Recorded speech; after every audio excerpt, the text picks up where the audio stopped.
बीच में एक तालाब था जहाँ बहुत सी मछलियाँ रहती थी।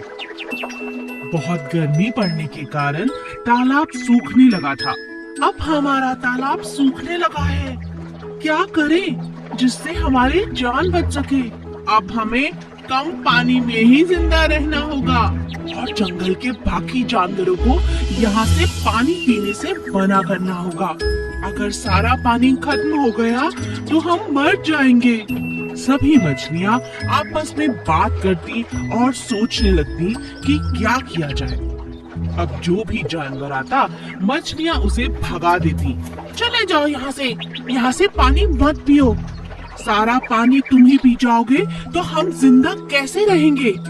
चले जाओ यहाँ से, हमारा तालाब सूख रहा है, तुम कहीं और जाकर पानी पियो।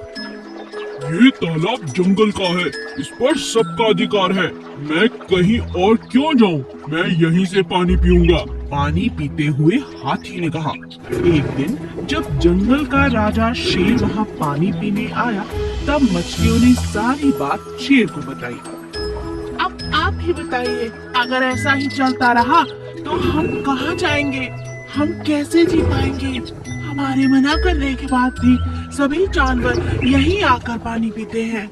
शेर ने सभी जानवरों से बात की और उन्हें समझाया। हम सबको मछलियों की मदद करनी चाहिए। कुछ ही दिनों में बारिश आ जाएगी और तालाब पानी से भर जाएगा। जब तक गर्मी है और पानी तालाब में कम है, मेरी आप सबसे विनती है, जाकर दूसरे तालाब में पानी पीना होगा। हम सभी जानवरों को एक दूसरे के साथ मिलजुल कर रहना है। अब सभी जानवरों को शेर की बात समझ आ गई और जानवर दूसरे तालाब में जाके पानी पीने लगे। कुछ ही दिनों में बरसात हुई और तालाब फिर से पानी से भर गया। मछलियों ने सभी जानवरों का शुक्रिया अदा किया। आप सबका बहुत बहुत धन्यवाद।